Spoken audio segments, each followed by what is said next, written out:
Meus prezados queridos irmãos, amigos da TV Caminho Livre, graça e paz do Senhor Jesus, aqui estamos nós para mais um vídeo.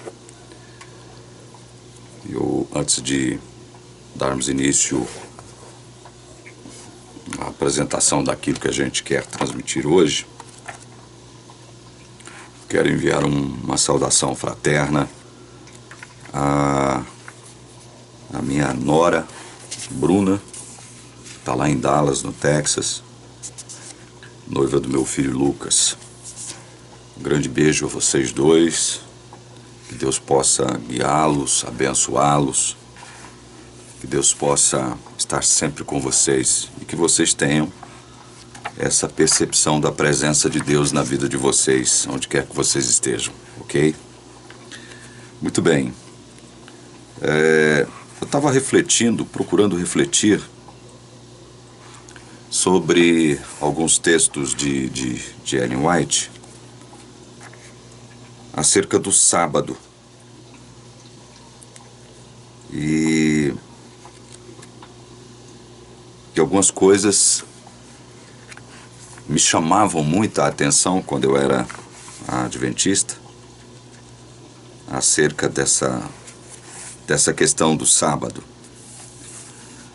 Eu estava até comentando com um grande irmão e amigo que eu tenho, ex-pastor da Igreja Adventista, como nós éramos ingênuos e tolinhos, enquanto adventistas, ao analisarmos essa questão do sábado segundo a ótica bíblica, tanto vétero quanto neotestamentária. Eu acho que eu já disse isso aqui na TV Caminho Livre, o que eu vou dizer agora, né? Quando eu era adventista, a minha visão sobre essa questão do sábado era muito rasa, muito superficial. Eu não tinha um entendimento, digamos, biblicamente correto acerca dessa questão. E essa questão se me tornou uma questão muito mais importante, paradoxalmente, depois que eu deixei a Igreja Adventista do Sétimo Dia. Me tornei um cristão reformado, um cristão calvinista, pelo menos no que diz respeito à questão da salvação. Então eu tinha uma visão de sábado muito medíocre, essa que é a verdade. Passei a ter uma visão mais ampla e mais profunda sobre essa questão do sábado depois que eu deixei a igreja. Porque eu não sabia dimensionar essa questão enquanto eu era adventista. Porque enquanto eu era adventista, a minha ideia de sábado é que o sábado era um mandamento, uma lei ordenada por Deus que deveria ser observada não só pelos judeus, mas também por todos aqueles que se diziam cristãos. Simples assim. Eu resumi a coisa dessa forma. O sábado é mandamento. Se é mandamento, tem que ser guardado, tem que ser observado. Era dessa forma que eu encarava o sábado. É óbvio que isso é uma síntese, né? Desse entendimento medíocre e pobre que eu tinha acerca do sábado. Mas na medida em que a gente, com liberdade, a gente vai analisando certas questões, a gente vai percebendo que certas questões como essa do sábado, elas transcendem em sentido e importância em muito, né, daquilo que a gente pensava a respeito. Por exemplo, quando eu lia Marcos, capítulo 2, versos 27 a 28, que eu vou ler agora, é o texto que eu vou ler agora, nunca parei para analisar a as implicações do que está dito aqui por Jesus acerca do sábado. Marcos 2, 27 e 28. Jesus acrescentou: o sábado foi estabelecido por causa do homem, e não o homem por causa do sábado. Assim, o Filho do Homem é Senhor também do sábado. Bom, nós já analisamos muitos aspectos do sábado aqui na TV Caminho Livre. Se eu não me engano, eu tenho 9 vídeos falando sobre esse tema, especificamente sobre esse tema, né? E fazendo uma abordagem do sábado, onde o sábado, segundo os sentidos bíblicos que ele tem, ele está entrelaçado, né, de uma forma muito próxima com aquilo que Deus expressou acerca de salvação, acerca de evangelho.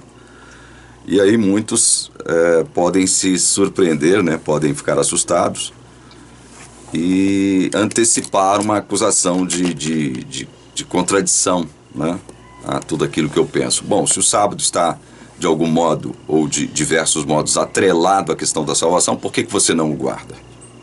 Né? Essa seria uma pergunta lógica, né, que alguém poderia me fazer, que algum guardador do sábado poderia me fazer. Mas o primeiro detalhe que me chama a atenção nesse texto de Marcos: o sábado foi estabelecido por causa do homem. Jesus está falando o que aqui? O que ele está querendo dizer com a afirmação: o sábado foi estabelecido por causa do homem? E aí o adventista, ele tem uma interpretação ampliada acerca dessa afirmação de Jesus, porque um dos argumentos do adventista com relação ao sábado não pertencer somente aos judeus está aqui em Marcos, né? Eles tomam essa ideia de que o sábado não foi dado somente para os judeus daqui, dessa afirmação de Jesus: o sábado foi estabelecido por causa do homem. Eles vão dizer o seguinte: olha, tá vendo? O sábado não foi estabelecido somente por causa dos judeus. O sábado foi estabelecido por causa da humanidade. Porque o homem aqui tem esse sentido, né? Geral. O termo aqui é generalizado, deve ser considerado como um termo que se refere a toda a raça humana e não apenas e tão somente aos judeus. Eu também enxergo desse modo aqui, mas não para aprovar o argumento adventista. Mas eu enxergo desse modo, levando em consideração que Jesus realmente está falando aqui que o sábado foi estabelecido, e foi estabelecido por ele, lá na criação, tendo em vista o benefício de toda uma raça, tendo em vista a bênção para toda uma raça, tendo em vista a santificação de toda uma raça. Porque foi isso que aconteceu. Deus criou o 7º dia. Veja que ele criou o 7º dia. Ele não parou de trabalhar depois que ele criou todas as coisas nos 6 dias anteriores. Ele criou mais um dia. Paradoxalmente, Deus trabalha no 7º dia, criando o 7º dia. Muita gente vai discordar disso que eu estou falando, né? Em função de algumas nuances, né? Podem ser linguísticas, podem ser filosóficas, né? Podem ser dogmáticas. Mas o fato é que Deus ele não parou no 6º dia de criar. Ele cria o 7º dia. Só que ele toma 3 atitudes nesse dia que não tem, veja bem, uma relação específica com o 7º dia. Ele cria o 7º dia tendo em vista algo maior do que o próprio dia em si. E nós sabemos quais foram essas atitudes que Deus tomou no sétimo dia. Primeiro, ele descansou. E essa é uma declaração importante. O adventista vai dizer o seguinte, está vendo? Deus não se cansa, a palavra de Deus é clara, e nós, como cristãos, entendemos que o Deus onipotente, ele não se cansa. É verdade, Deus não se cansa. Nada pode exaurir as forças divinas, a tal ponto de obrigá-lo a ter que cessar as suas atividades criativas por algum tempo, porque ele, por algum motivo, ele se encontra cansado. Isso não existe, nós sabemos disso. Então o adventista vem com um argumento, tá vendo? Se ele não se cansa, e a Bíblia diz que ele descansou, é porque ele quis nos dar o exemplo de que nós também devemos descansar nesse dia. Esse é um argumento forte? Claro que é um argumento forte. Ele é um argumento forte diante daquilo que a Bíblia afirma acerca de Deus não se cansar. Até aí ele é um argumento forte, porque ele nos leva simploriamente a concluir que o fato de Deus descansar no sétimo dia, levando-se em consideração que Deus não se cansa, é porque ele tinha um propósito com isso. Até aí eu concordo. O fato de Deus praticar uma ação que na nossa linguagem assume uma atitude de descanso, sendo que Deus não se cansa, é porque ele então tem um propósito com isso. Mas a questão que fica é o seguinte, o propósito de Deus ao descansar era somente esse, de dar-nos o exemplo de que nós deveríamos descansar nesse dia. Era somente esse o propósito, descansar nesse dia, porque ele assim o fez também nesse dia. E veja que eu não estou aqui tentando eliminar a possibilidade desse argumento adventista estar correto. Né? Eu não o deixo de considerar como algo interessante. Eu o levo em consideração. Mas a questão é só isso. É só isso. Nos dar o exemplo. O exemplo de que nós também devemos descansar nesse dia porque ele descansou. Aí sim é que o meu pensamento ele vai um pouco mais longe, ele transcende essa questão do exemplo, né? Levando-se em consideração o argumento adventista.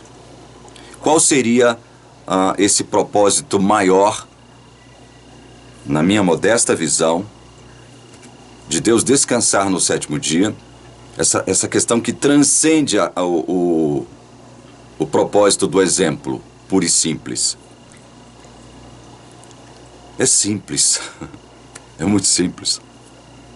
Onde é que nós descansamos? Onde, de verdade, nós descansamos? Nós trabalhamos. Nós temos os nossos períodos semanais de descanso. Uns descansam no sábado, outros descansam no domingo, outros descansam na sexta-feira, como é o caso dos muçulmanos, não é?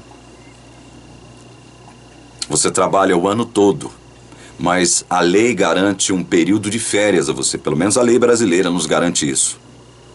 Um período de férias. E todo mundo que trabalha o ano todo, né, chega um determinado tempo que ele quer também tirar, ele quer descansar, ele quer se afastar dessas atividades cotidianas e rotineiras que causam muita estafa, né? Muito cansaço mental, físico, emocional, espiritual, psicológico, enfim. Nós aqui, a lei brasileira nos garante um mês de férias, né? Depois de nós trabalharmos 11 meses, a lei nos faculta o direito de tirar férias. Ok, você tira férias para quê? Não é para descansar? Em tese é para você descansar. Mas você descansa mesmo quando você tira férias? Muitos aproveitam esse período para quê? Para fazer o quê? Uma viagem, né? Nas minhas férias vou viajar para tal lugar, para poder dar uma descansada. E faz isso. Você mesmo que está me assistindo agora, você já pode ter feito isso várias vezes na sua vida. E pode considerar isso um hábito, né? Porque você tem o hábito de viajar nas suas férias, descansar, não é? Férias tem esse sentido, é para descansar. Ok, você, viajando ou não nas férias, você tem essa ideia de que as férias existem para que você descanse. Mas você quando viaja, quando você se envolve com alguma atividade nas férias, você realmente está descansando? Por exemplo, quando você viaja, você descansa mesmo? Às vezes nós nos cansamos muito mais nas férias, eu estou falando do ponto de vista físico, tá? E até em alguns aspectos emocional também. Às vezes nós nos cansamos muito mais nas férias do que nos nossos períodos rotineiros de descanso.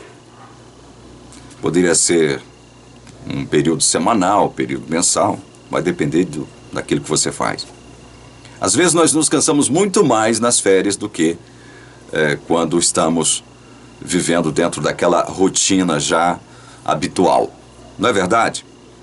O que eu quero dizer é o seguinte: em que lugar, em que ocasião você realmente descansa e restaura as suas energias, sejam físicas, emocionais, psicológicas ou espirituais? Em que lugar? Em que ocasião? Não seria, porventura, quando você está naquilo que você denomina de casa ou lar? Não é verdade? Concorda comigo?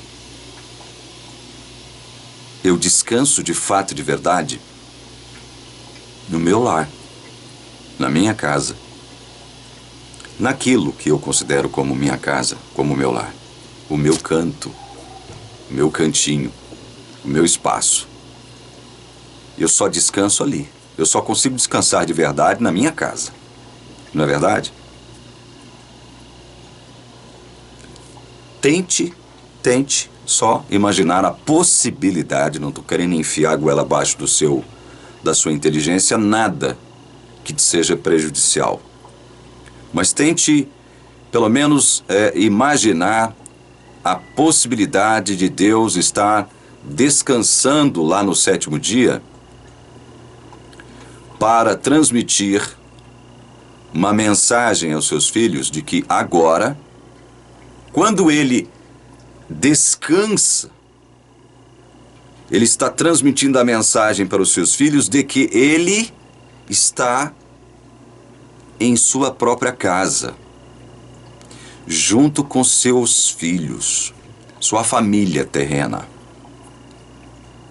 Não poderia haver essa possibilidade de Deus, ao descansar, transmitir essa ideia, ou desejar transmitir essa ideia de que agora ele estava habitando um lugar perfeito,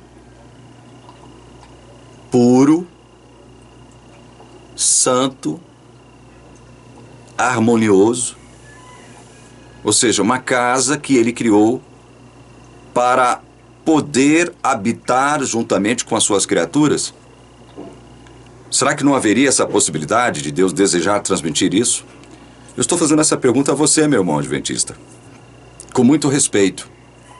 Não estou com sarcasmo, nem com ironia aqui agora. Não existe essa possibilidade? Você já parou para pensar nisso? De que Deus, ao descansar ali no sétimo dia, o maior desejo, a intenção maior dele, não seria essa? De transmitir essa ideia de que, olha, Adão e Eva, eu criei essa casa para vocês. Tudo está em ordem. Tudo está nos seus devidos lugares. esse ambiente que eu criei é um ambiente perfeito e vocês poderão encontrar a felicidade total aqui. Basta me obedecer. E isso é tão real, isso é tão verdade, que eu agora também habitarei junto com vocês. Estarei com vocês, habitando nesta casa que eu criei para vocês. Estarei junto com vocês. Farei companhia perene, eterna a vocês, caso vocês me obedeçam. Estaremos habitando juntos, como uma grande família que nós seremos. Pense nisso, meu irmão adventista. Ao descansar ali, ao descansar, Deus desejava transmitir esta ideia também, muito mais do que outras ideias que poderiam surgir, como essa que vocês creem. Não, Deus nos deu o exemplo. Eu já disse aqui num dos meus vídeos o seguinte, olha, não havia nessa ambiência perfeita, santa, pura e harmônica a possibilidade de o homem exaurir as suas forças, mesmo desenvolvendo as atividades para as quais Deus o designou. Não haveria. O homem trabalharia, desenvolveria todas as suas atividades nessa ambiência perfeita, santa e pura, e as suas forças não seriam exauridas, ele não perderia a sua energia, não haveria essa possibilidade. Então, do ponto de vista teórico, nós só temos que, às vezes, elucubrar, né? Porque nós não temos um escrito, né?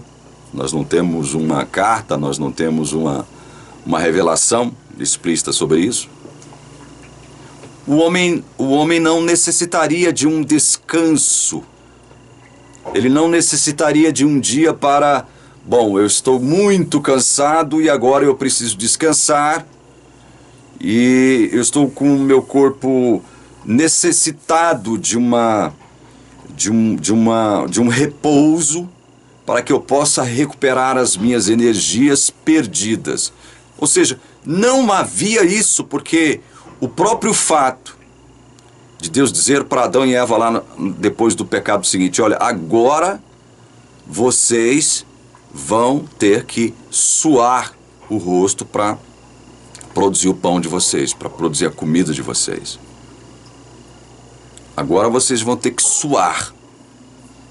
Agora vocês vão ter que se cansar mesmo de fato e de verdade. Suas energias serão esgotadas quando vocês se propuserem a produzir o próprio alimento. Não havia isso antes. O homem não se esgotaria física, emocional, psicologicamente, se não desobedecesse a Deus. Mas eu ainda levo em consideração a possibilidade de Deus ter criado o sétimo dia com o propósito de fazê-lo, pelo menos, dar uma estacionada nesse dia, para manter, quem sabe, uma espécie de relação mais próxima com Ele. Há essa possibilidade? Claro que há. Claro que há. Não vejo mal nisso. Até porque Deus estava ali habitando com eles. E se Deus estava habitando com eles ali agora, é óbvio que esse habitar exigiria, né, ou determinaria um tipo de relação mais próxima entre Deus e as suas criaturas. Então, eu não deixo de levar isso em consideração. Mas o que eu quero dizer é o seguinte, do ponto de vista físico, não haveria necessidade de um homem parar um dia porque as suas energias foram exauridas durante os 6 dias precedentes. Esse é o ponto. Então, muito mais do que nos dar um exemplo de que nós também deveríamos parar, descansar,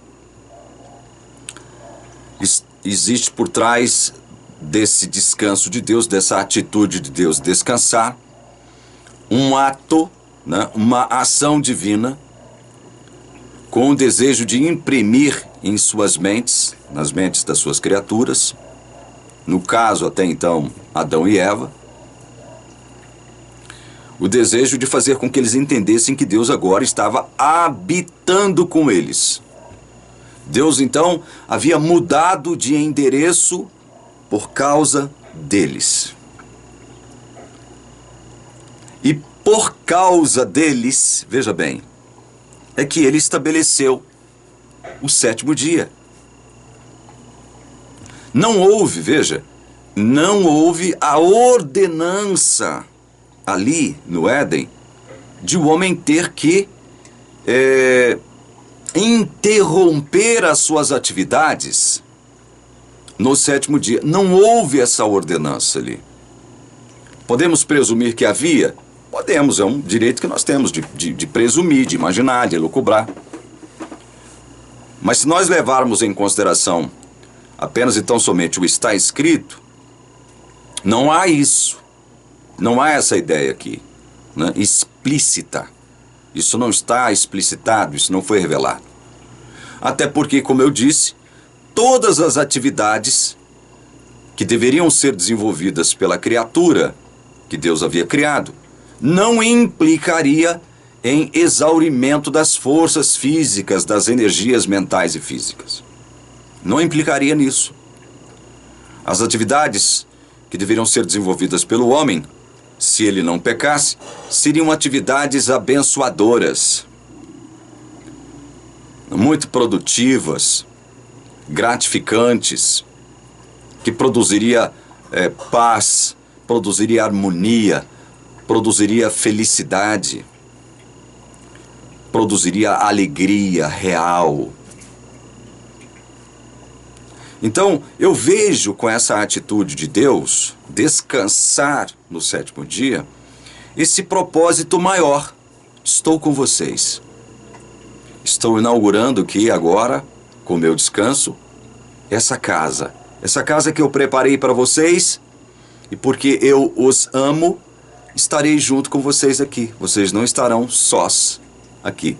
Vocês terão o privilégio da minha presença. Vocês poderão comungar comigo, porque eu agora estou descansando aqui com vocês.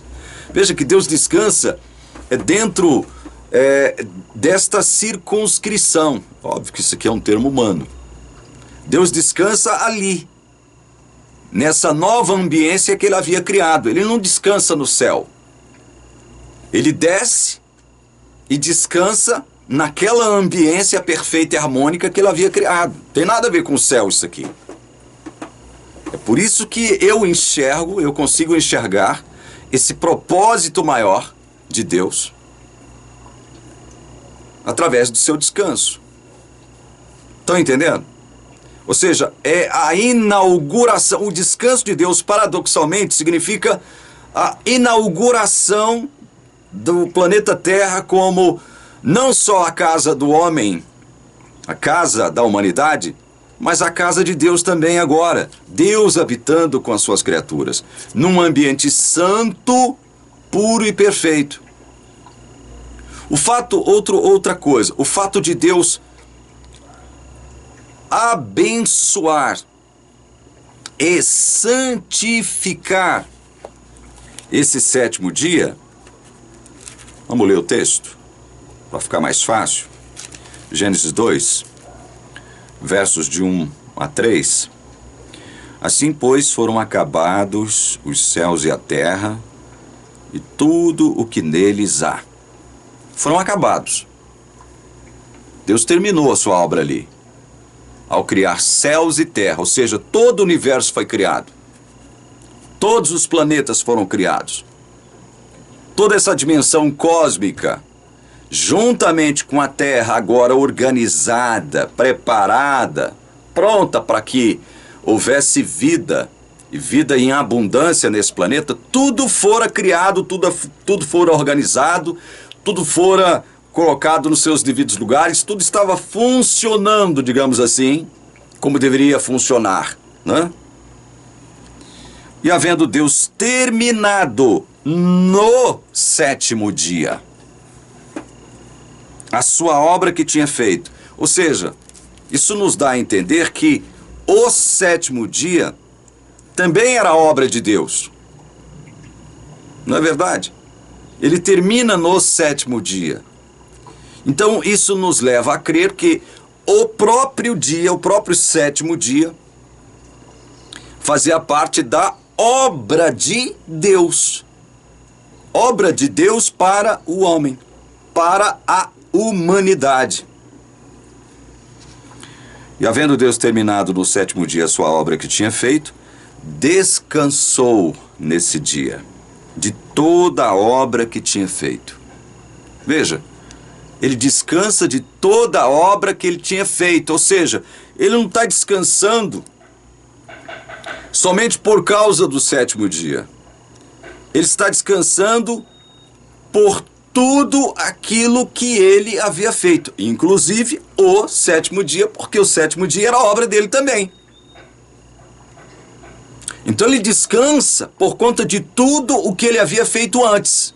E aí nos é dito o seguinte: e Deus, verso 3, abençoou o sétimo dia e o santificou, porque nele descansou de toda a obra que como Criador tinha feito.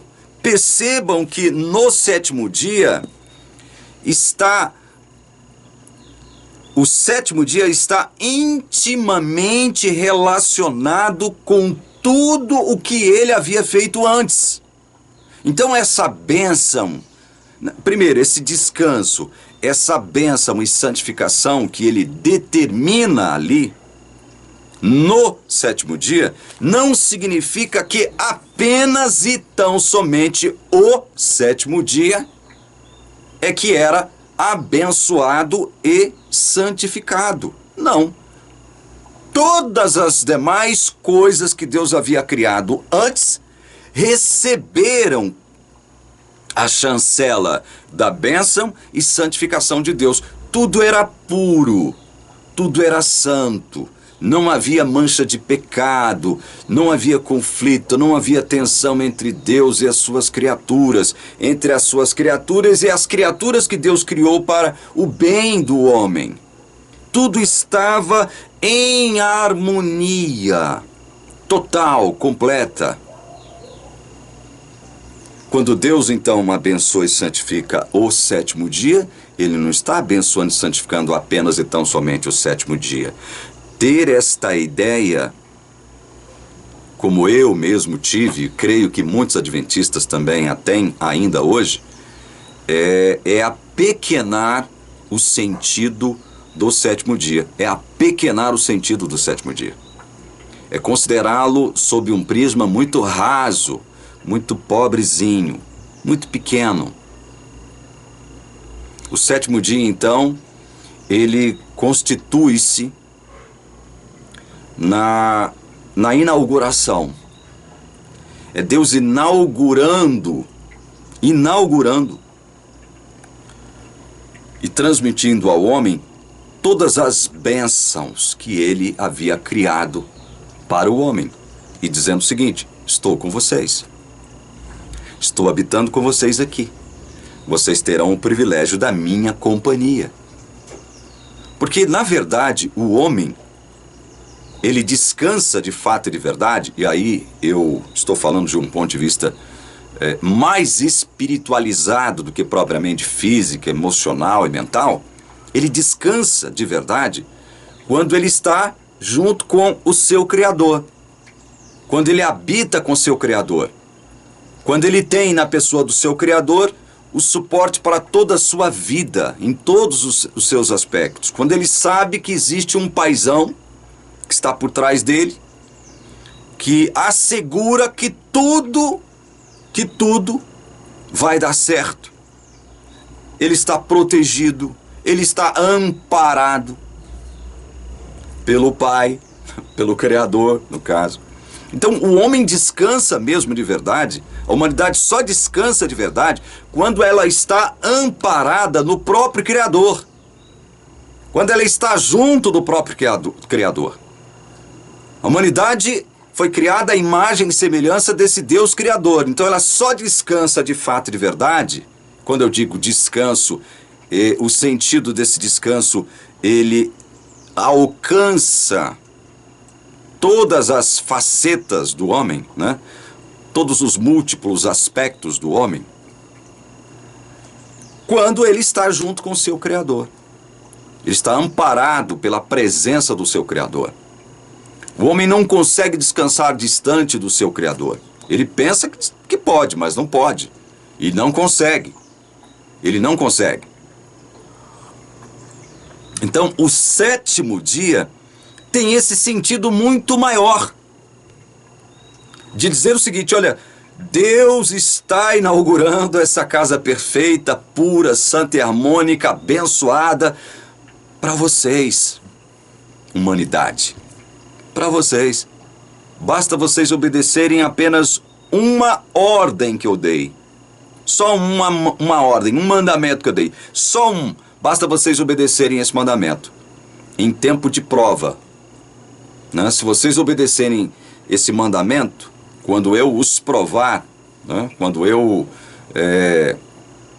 os provar no sentido de obedecê-lo, né? De não transgredir essa ordem, vocês terão permissão, licença para desfrutar para sempre de tudo de bom, abençoado e santificado que eu criei para vocês. O sétimo dia tinha essa visão, digamos assim, mais ampliada acerca de todas as coisas.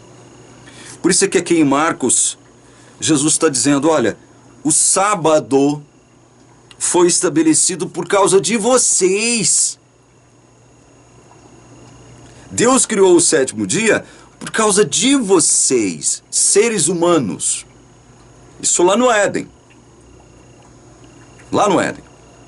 A intenção de Deus foi abençoar a humanidade com o sétimo dia. Inaugurar a nova casa do ser humano que habitaria junto com o seu Deus. Quando ele inaugura, quando ele cria o sétimo dia, toma essas três atitudes, descansa, abençoa e santifica, ele estava inaugurando o planeta. Inaugurando a casa do homem, que agora também era a sua casa. Seria a sua casa caso o homem obedecesse, quando fosse provado aquela única ordem, aquele único mandamento que Deus deu, não coma do fruto da árvore da ciência do bem e do mal. Nós sabemos que o que aconteceu foi desastroso.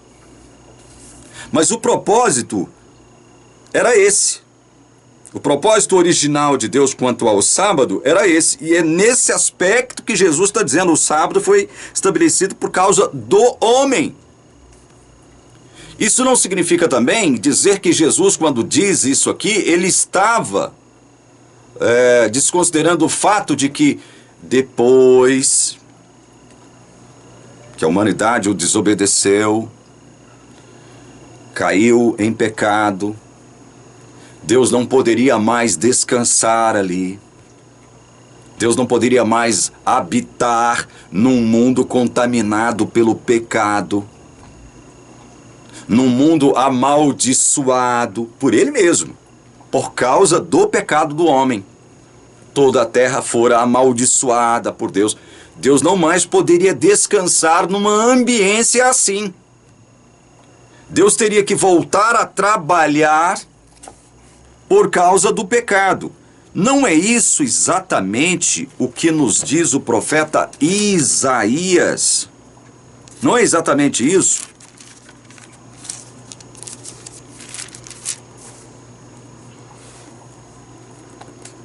Eu tenho aqui um texto que eu gosto muito de ler, de Isaías. Isaías 64,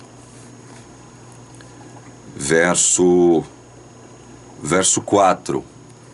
Olha só o que Isaías diz.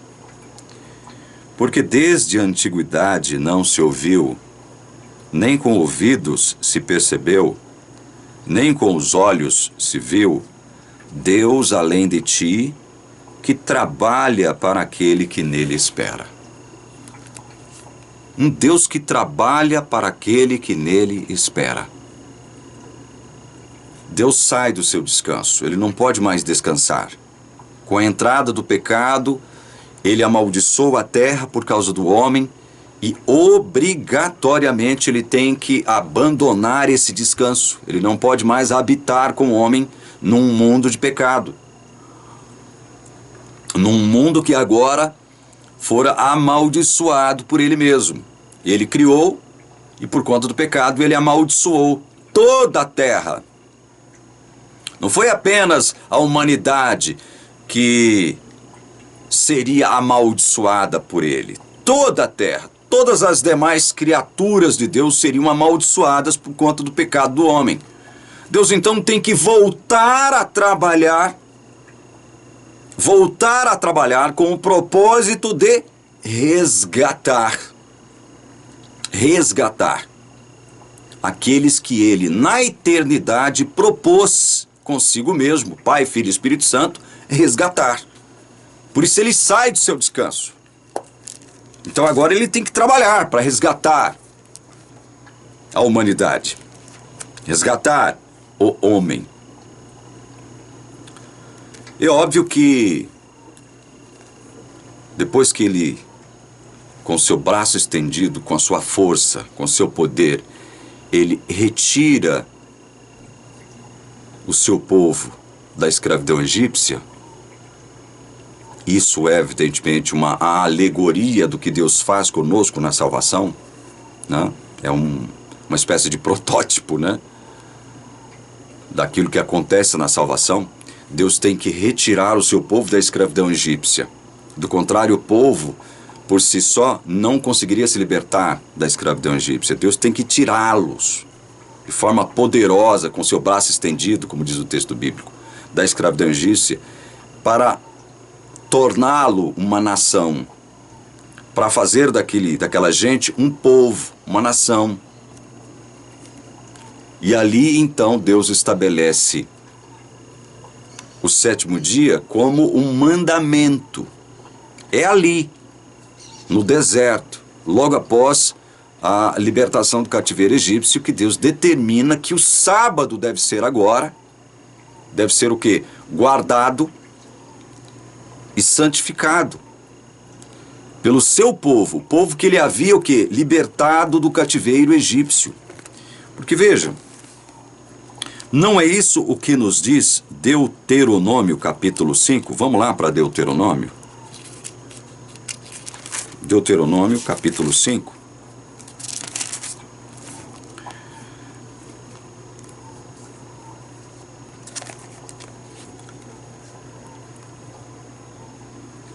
Vamos ler do verso 12 em diante. Guarde o dia de sábado para o santificar, como o Senhor seu Deus lhe ordenou. Durante 6 dias você pode trabalhar e fazer toda a sua obra. Veja que Deus no início trabalhou durante 6 dias. Ele criou o sábado, o sétimo dia, para inaugurar tudo aquilo que ele havia feito, né? O homem agora trabalharia durante 6 dias. Mas o sétimo dia, diz o verso 14, é o sábado dedicado ao Senhor seu Deus. Não faça nenhum trabalho nesse dia, nem você, nem o seu filho, nem a sua filha, nem o seu servo, nem a sua serva, nem o seu boi, nem o seu jumento, ou qualquer outro dos seus animais, nem o estrangeiro das suas portas para dentro, para que o seu servo e a sua serva descansem como você. Perceba que Deus proíbe então toda obra, todo trabalho nesse dia. Nenhuma obra deveria ser feita pelo seu povo nesse dia. Nenhuma obra. Se você considera apenas isso aqui como um meio do homem realmente descansar, não, o homem precisava descansar, como realmente precisava mesmo, né? Precisava ter um dia para descansar. Mas se você considera apenas e tão somente por esse prisma, essa questão do sábado, você apequena o sentido do sábado. Você apequena. Você perde os demais significados disso, os demais propósitos de Deus pedir isso aqui para o seu povo judeu. E ele completa e diz o seguinte, olha, lembre-se de que você foi escravo na terra do Egito e que o Senhor seu Deus o tirou de lá com mão poderosa e braço estendido. Por isso o Senhor seu Deus ordenou que você guardasse o dia de sábado. Veja que a ordem é específica para o povo de Israel. Por quê? Porque Deus o havia libertado do cativeiro egípcio. Veja que em Deuteronômio nós temos a repetição de uma lei que Deus determinou através de Moisés o povo guardar. Mas antes quando ele pede ali em Êxodo 20 que o povo agora observasse o sábado, ele emite como justificativa para que o povo guardasse o sábado, ou seja, olha, porque Deus, né? Vamos ler, para que vocês possam entender onde é que eu quero chegar. Êxodo 20. Qual é a justificativa que em Êxodo 20 Deus dá para que o povo guardasse o sábado? Não é a mesma justificativa que ele oferece aqui, em Deuteronômio 5. Ele diz lá, olha, não vamos ler todo o texto. Verso 11, Êxodo 20, verso 11. Porque em 6 dias o Senhor fez o céu e a terra, o mar e tudo que neles há, e ao 7º dia descansou. Por isso o Senhor abençoou o dia de sábado e o santificou. Essa é a justificativa que Deus dá logo após a libertação do seu povo do cativeiro egípcio, para que o povo agora observasse o sábado enquanto lei, enquanto mandamento. Porque Deus lá no Éden havia criado todas as coisas, havia descansado nesse dia, havia abençoado esse dia, havia santificado não só esse dia, mas tudo aquilo que ele havia criado nos 6 dias anteriores. Inclusive o 7º dia que ele estava criando, que ele havia acabado de criar. Tudo fora abençoado e santificado pela presença desse Deus. Evidentemente, autenticada pelo seu descanso ali, como nós tratamos de explicar minutos atrás. Então, a primeira justificativa para que o povo judeu guardasse agora o 7º dia como lei, como mandamento, a primeira justificativa foi essa, olha, lembre-se do que Deus fez lá no Éden. Lembrem-se do que aconteceu no Éden. Vocês não podem se esquecer do que aconteceu lá no Éden. Ou seja, Deus queria fazer com que a mente do seu povo retrocedesse até o Éden. Ora, e no Éden, o povo se lembraria do que havia acontecido. Adão pecou, juntamente com Eva. Trouxeram o pecado para dentro de uma atmosfera, de uma ambiência, de uma dimensão que antes era santa, pura, perfeita e harmônica. Então Deus remete a memória, a mente deles, do seu povo recém-liberto, para o que havia acontecido no Éden. E quando Moisés, pouco antes de morrer, Deus recebe a ordem de Deus para repetir, né, os mandamentos para o seu povo. Agora a justificativa, qual é a justificativa? A justificativa agora é o seguinte, olha, lembrem-se, vocês deverão guardar o sábado, porque vocês deverão se lembrar sempre que vocês foram escravos no Egito. E que quem libertou vocês foi o Deus que criou, o Deus criador. O Deus criador lá do Éden, lá do Gênesis, é o Deus agora salvador de vocês, libertador de vocês. Lembrem-se disso. Ou seja, quando vocês guardarem o sábado, lembrem-se que o mesmo Deus que os criou e os colocou num ambiente santo e perfeito, puro, harmonioso lá no Éden, agora é o Deus que quer resgatar vocês para Ele mesmo. Para Ele mesmo. Esse era o propósito de Deus. Trazer esse povo, o seu povo, para junto dele de novo.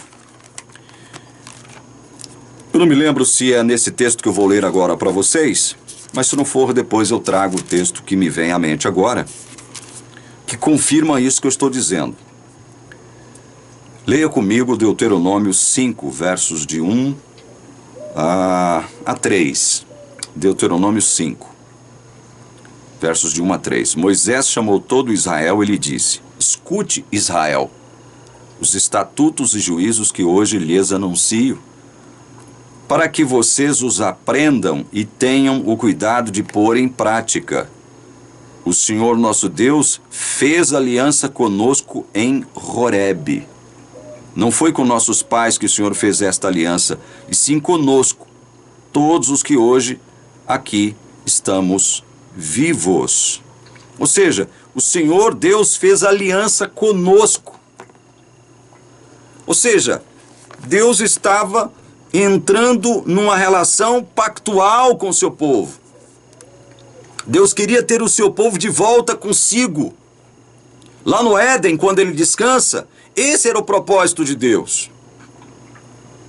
Aliançado ali com a sua nova criação, com as suas novas criaturas.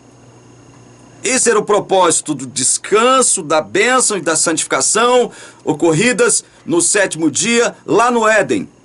E agora, quando o povo, a sua gente, é liberta do cativeiro egípcio, por causa dele mesmo, por conta do seu poder, por conta de sua própria determinação e graça, bondade e misericórdia para com essa gente, ele faz um pacto, ele entra numa relação de pacto com o seu povo, numa relação de aliança com o seu povo. Queria ter o seu povo de volta consigo, porque esse é o grande propósito da nossa existência, meus irmãos. É por isso que o homem não consegue ser feliz distante de Deus. E Santo Agostinho já dizia isso. Santo Agostinho já dizia isso. Deixa eu ver se eu tenho aqui um pensamento que eu gosto sempre de me voltar a ele. Acho que está na minha Bíblia velhinha. Está aqui. Porque quando eu leio esse pensamento aqui de Santo Agostinho, eu procuro, através dele, meditar nessa verdade maravilhosa de que nós só encontramos o nosso verdadeiro descanso, a nossa verdadeira paz, quando nós estamos descansando nesse Deus maravilhoso. Deixa eu ver se eu encontro aqui. Eu costumo anotar os pensamentos aqui, né, nessas partes, mas eu não estou encontrando aqui agora esse pensamento. Não estou encontrando. Mas depois eu posso trazer esse pensamento de Santo Agostinho. Tem aqui vários pensamentos de Tomás de Aquino, mas eu esqueci de onde eu registrei esse pensamento de Santo Agostinho. Um pensamento muito bonito, cujo sentido é nos ensinar que só há descanso de verdade em Deus. Quando nós descansamos em Deus, é que nós descansamos de verdade. Nós não conseguiríamos descansar, e nós não vamos conseguir descansar, enquanto nós não nos descansarmos nesse Deus maravilhoso que nós temos.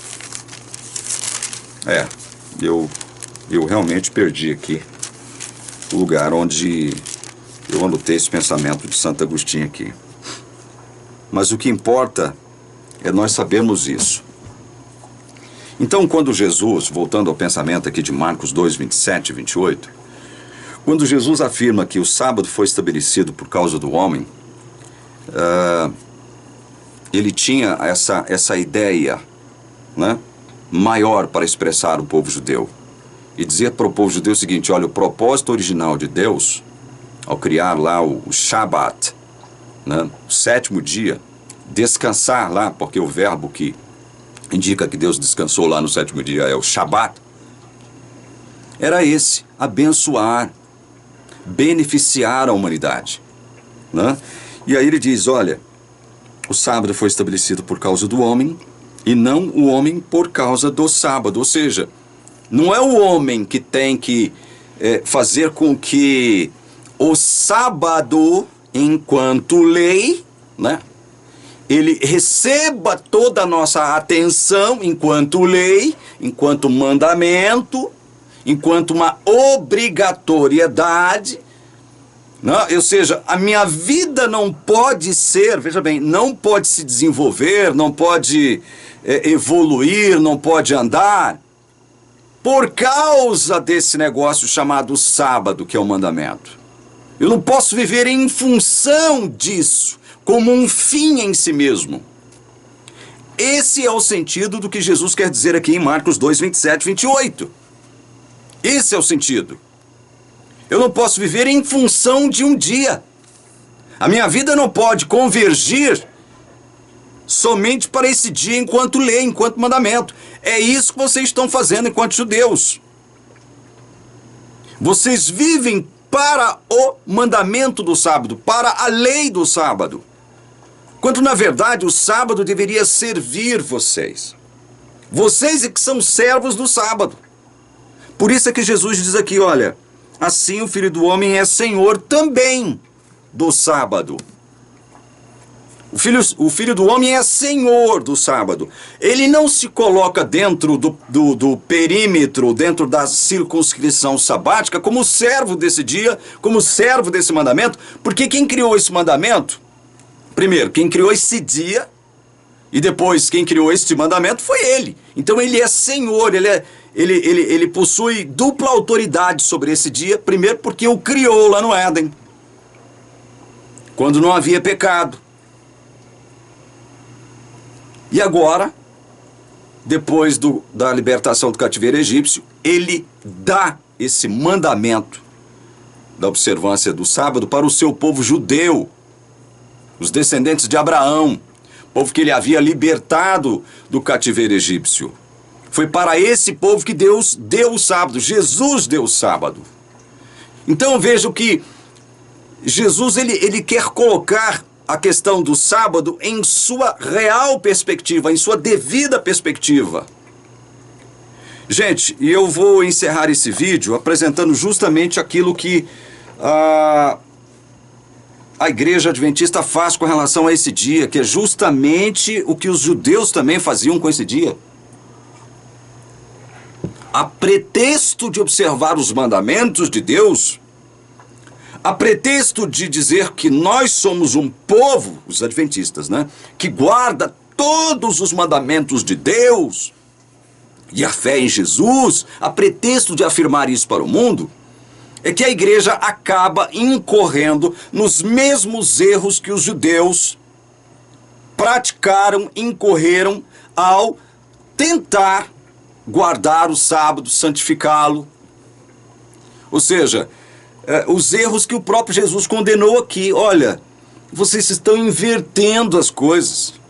Vocês estão invertendo. Tem aqui no livro Vida e Ensinos, de Ellen White. Deixa eu ver aqui se eu encontro um texto. Eu não marquei a página aqui, portanto eu não me lembro dela exatamente onde está.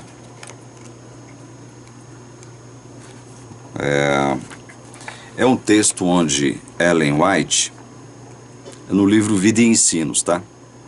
Não me lembro mais a página. É um texto onde Ellen White diz que Jesus, ao voltar, segundo ali o que está em Tessalonicenses, capítulo 4, ele vai levar os seus consigo, certo? E nesse retorno de Jesus com todos os santos para o céu, para o lugar da habitação de Deus, ele vai levar 7 dias viajando. 7 dias. Eu esqueci onde está esse texto aqui, gente. Vocês me perdoem, porque eu pensava que eu me lembrava dele aqui. Mas não. Eu não estou me lembrando agora onde ele se encontra. Deus então vai levar 7 dias viajando com o seu povo no espaço cósmico. E aí é o seguinte, por que Jesus, segundo Ellen White, porque isso não se encontra na Bíblia, né? Não há nenhuma menção disso na Bíblia, não há nada disso, né? Na palavra de Deus que indique isso. Mas por que, segundo a visão adventista, Deus teria que levar a... Eu acho que eu encontrei aqui. Encontrei. Página 59. Vida e Ensinos. Ela diz assim: todos nós entramos juntos na nuvem e estivemos 7 dias ascendendo para o mar de vidro, onde Jesus trouxe as coroas e com sua própria destra as colocou sobre a nossa cabeça. Por que 7 dias? Qual é o entendimento adventista sobre isso aqui? É para que ninguém entre no céu, senão enquanto adventista do 7º dia. Ninguém entre no céu sem ter guardado o sábado. Por isso Jesus deverá, segundo Ellen White, levar 7 dias nessa viagem de retorno ao céu, com todos os seus salvos. É para que ninguém entre lá no céu sem ter guardado o 7º dia. Eu fico pensando, meu Deus do céu, por que isso mesmo? Por que essa preeminência ou proeminência, né, do sábado em relação aos demais mandamentos? Por que ela diz em outra ocasião que em visão acerca das tábuas contendo os mandamentos de Deus, o sábado brilhava mais do que todos os demais mandamentos? Por que isso? Por que ela diz, deixa eu ver se eu encontro aqui, está aqui próximo de mim, o livro Primeiros Escritos. Por que ela diz, olha, eu vou ler aqui, eu tenho que ler isso aqui, para que vocês entendam aonde eu quero chegar com essa questão do sábado. Por que ela diz o que ela diz aqui em Primeiros Escritos, as páginas 42 e 43? Eu vou ler, tá? Eu vou ler aqui. Isso que ela escreve aqui se deu no dia 24 de março de 1849. Era um sábado. Ela diz aqui: tivemos uma reunião agradável e muito interessante com os irmãos de Topsham, Maine. O Espírito Santo foi derramado sobre nós. Eu fui levada pelo Espírito à cidade do Deus vivo. Mostrou-se-me então que os mandamentos de Deus e o testemunho de Jesus Cristo, com referência à porta fechada, não podiam ser separados, e que o tempo para os mandamentos de Deus brilharem em toda a sua importância e para o povo de Deus ser provado sobre a verdade do sábado seria quando a porta fosse aberta no lugar santíssimo do santuário celestial, onde está a arca que contém os 10 mandamentos. Então, ela está afirmando aqui, evidentemente com base no que aconteceu em 22 de outubro de 1844, que Jesus, ao entrar no Santíssimo, abrir-se a porta para que Jesus entrasse no Santíssimo, essa verdade do sábado, né, ela seria exposta de uma forma mais explícita à humanidade, né, a todos os homens. Por conta de quem mesmo? Por conta deles, né, da experiência dos adventistas. Ela diz: esta porta não foi aberta até que a mediação de Jesus no lugar santo do santuário terminou em 1844. Então Jesus se levantou e fechou a porta do lugar santo e abriu a porta que dá para o Santíssimo e passou para dentro do segundo véu, onde permanece agora junto da arca e onde agora chega a fé de Israel. Ela diz mais: vi que Jesus havia fechado a porta do lugar santo e que nenhum homem poderia abri-la, e que ele havia aberto a porta para o Santíssimo e que nenhum homem e que homem algum podia fechá-la. Apocalipse 3, 7, 8. E que uma vez que Jesus abrir a porta para o Santíssimo, onde está a arca, os mandamentos têm estado a brilhar para o povo de Deus, e eles estão sendo testados sobre a questão do sábado. Vi que a presente prova do sábado não poderá vir até que a mediação de Jesus no lugar santo terminasse, e ele passasse para dentro do segundo véu, Portanto, os cristãos que dormiram antes que a porta fosse aberta no Santíssimo, quando terminou o clamor da meia-noite no 7º mês, em 1844, e que não haviam guardado o verdadeiro sábado, agora repousam em esperança, pois não tiveram a luz e o teste sobre o sábado que nós agora temos, uma vez que a porta foi aberta. Eu vi que Satanás estava tentando alguns do povo de Deus neste ponto, sendo que grande número de bons cristãos adormeceram nos triunfos da fé e não guardaram o verdadeiro sábado. Eles estavam em dúvida quanto a ser isto um teste para nós agora. Vejam, gente, que, segundo o entendimento dela, aqueles que não guardaram o sábado antes de 1844 não precisam se preocupar com a questão da salvação, porque não tiveram a luz sobre essa questão, não foram provados em relação a isso, e estão todos salvos. Agora, esses cristãos que estão vivendo depois do dia 22 de outubro de 1844, estarão sob a obrigatoriedade de guardar esse dia, pois, do contrário, não, evidentemente, serão selados. Esse é o entendimento, né? Eu estou sintetizando tudo. Não serão selados. Não sendo selados, não se salvarão. Lembrando que o selo de Deus para o adventista do 7º dia é a guarda desse dia, a santificação desse mesmo dia. Aqui no livro, voltando ao livro Vida e Ensinos, a página 101, ela diz isso aqui, olha. Foi-me mostrada então uma multidão que ululava em agonia. Em suas vestes estava escrito em grandes letras: pesado foste na balança e foste achado em falta. Perguntei quem era aquela multidão. O anjo disse: estes são os que já guardaram o sábado e o abandonaram. Ouvi-os clamar com grande voz: acreditamos em tua vinda e a ensinamos com ardor. E enquanto falavam, seus olhares caíam sobre suas vestes, viam a escrita e então choravam em alta voz. Vi que eles haviam bebido de águas profundas e enlameado o resto com os pés, pisando o sábado a pés. E por isso foram pesados na balança e achados em falta. Vejam como essa questão do sábado para o adventista é semelhante à visão que os judeus tinham do sábado. Ou seja, a vida do adventista, ela deve convergir para o mandamento do sábado, para a lei do sábado, para a obrigatoriedade de se guardar esse dia. E segundo Ellen White, todos esses que um dia guardaram o sábado e não o guardam mais, e agora, segundo ela, estão pisando, né, nesse dia, serão pesados na balança e achados em falta. Ora, meu Deus, isso quer dizer o quê? Se não isso que eu estou lhes afirmando aqui agora. Olha, por que Jesus diz para os judeus: o sábado foi estabelecido por causa da humanidade, e não a humanidade por causa do sábado. Assim o Filho do Homem é Senhor também do sábado. O que Jesus quer consertar aqui?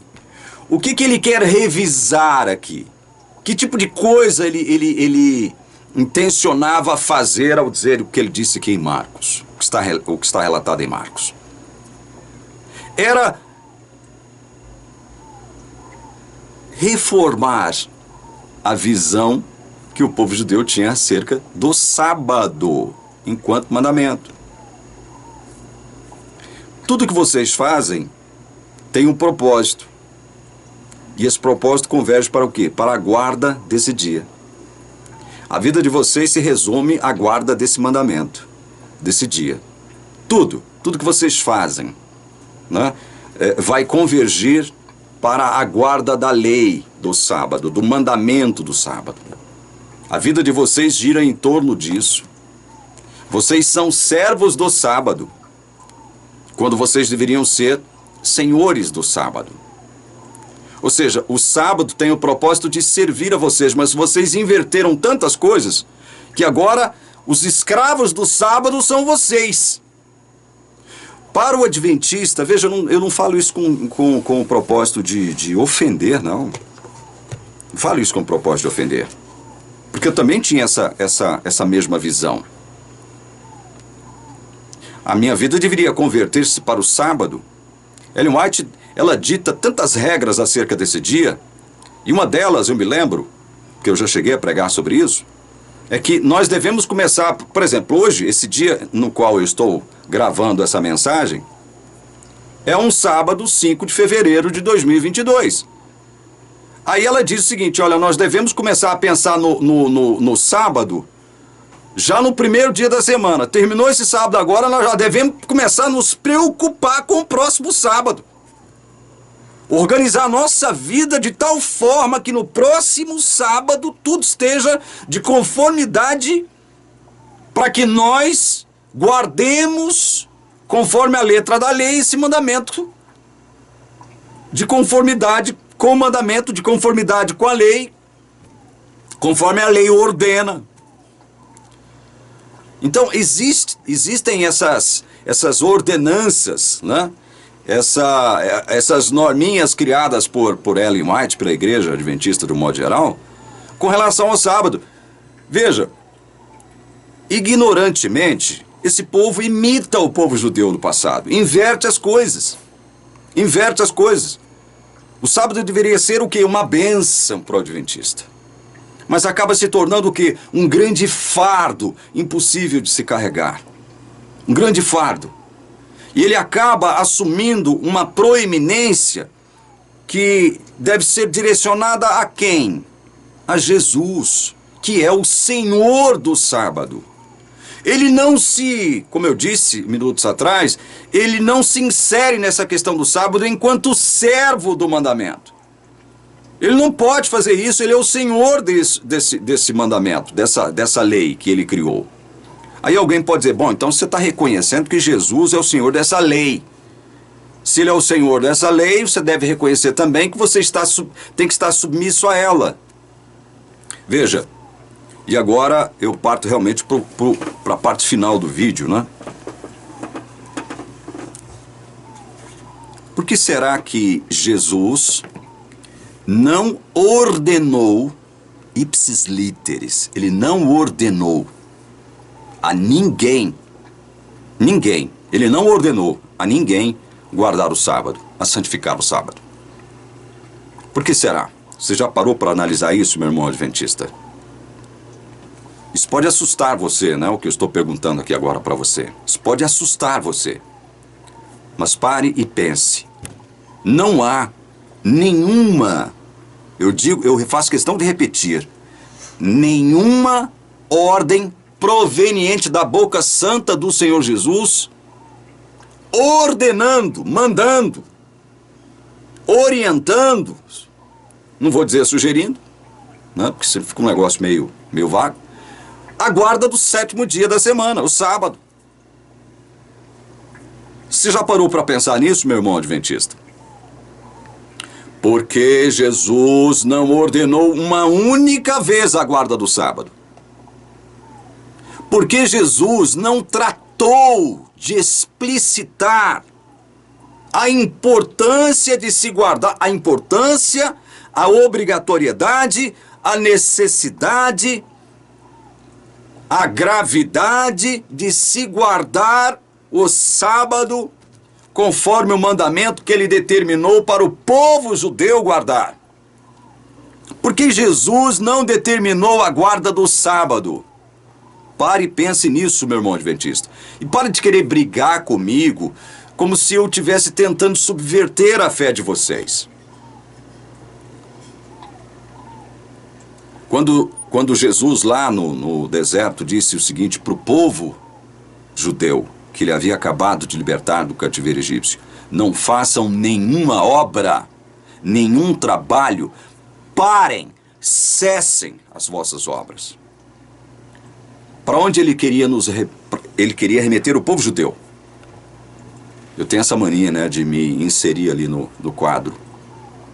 Para onde ele queria remeter a mente e o coração do povo judeu?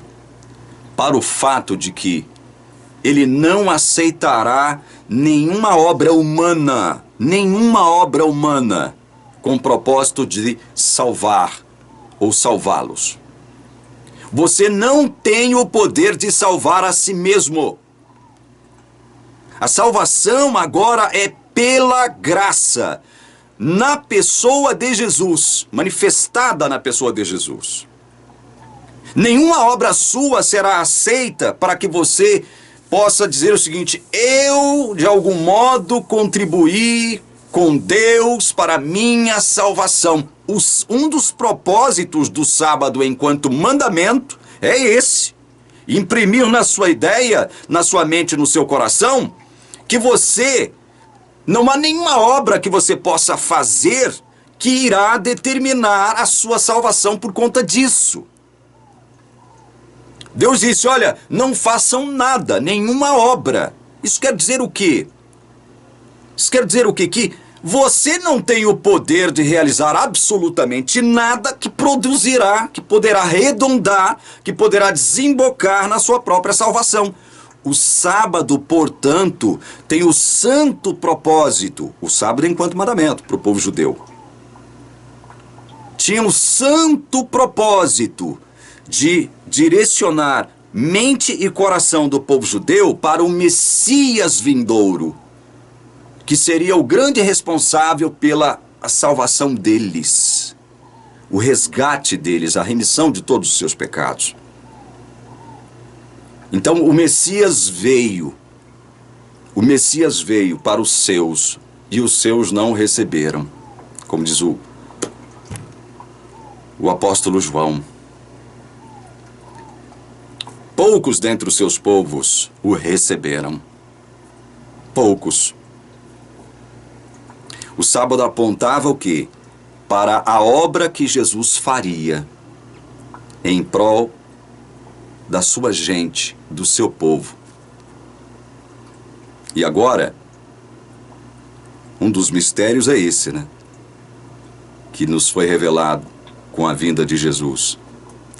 É que o seu povo agora não é somente o povo judeu. Os privilégios, as bênçãos de Deus não estão reservadas somente para o povo judeu, mas para nós que somos gentios também. Para nós que somos gentios também.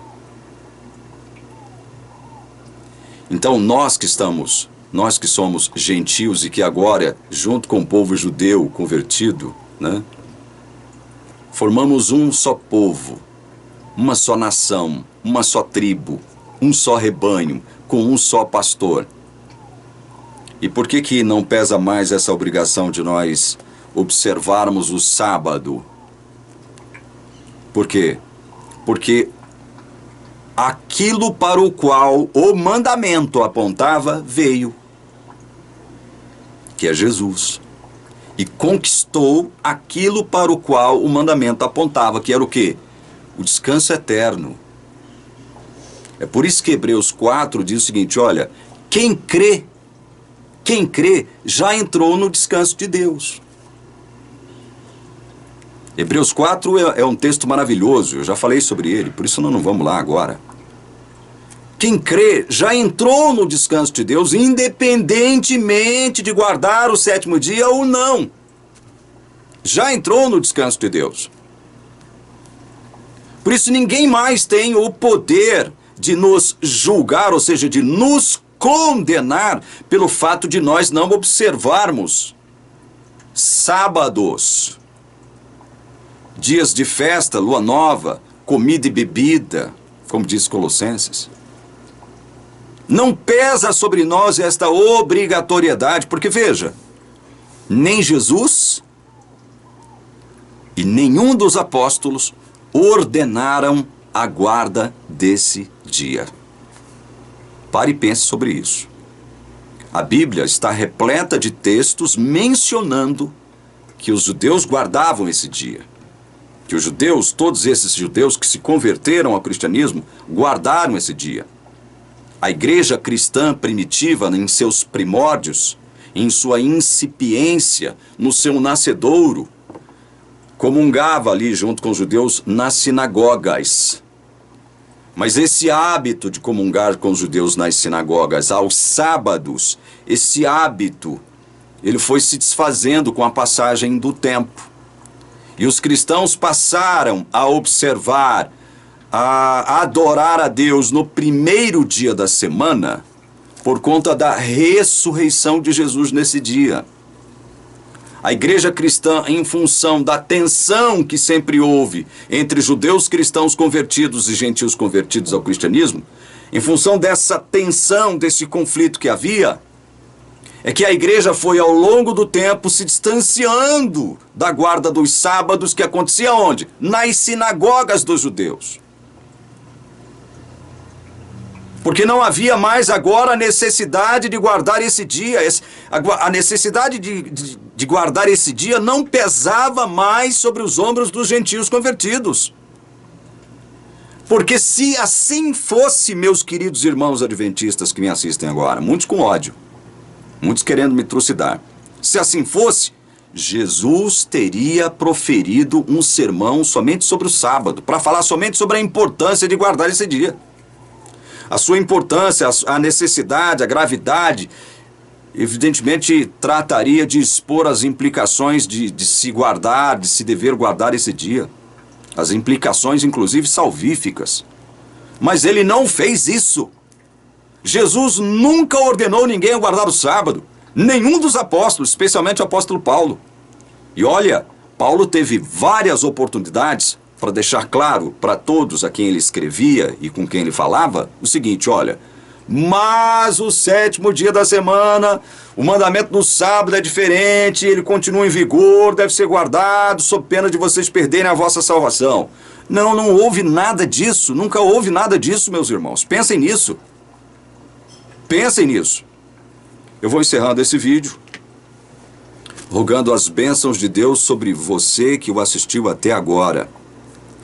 Senhor, permita que esses que assistiram o vídeo até agora, especialmente esses que estão com ódio em seus corações, permita-lhes enxergar a beleza, todas as maravilhas contidas no bojo do mandamento sabático que o Senhor concedeu ao povo judeu. Que esse povo perceba, Senhor, que Jesus, ao invés de pedir para que o povo guardasse o sábado, pediu para que todos eles voltassem para si. Venham a mim todos os que estáis cansados e sobrecarregados, e eu vos aliviarei. Permita que essa luz brilhe sobre todos os corações, Pai, que porventura assistiram a esse vídeo até aqui. É o que eu rogo, Senhor, em nome do Senhor Jesus. Amém. Jesus é o nosso sábado. É por isso que ele não ordenou ninguém a guardar o mandamento do sábado. Ele veio, cumpriu em si mesmo tudo aquilo para o qual o mandamento do sábado apontava. Quando você crê em Jesus, você automaticamente entra no seu descanso. Deus abençoe você. Amém.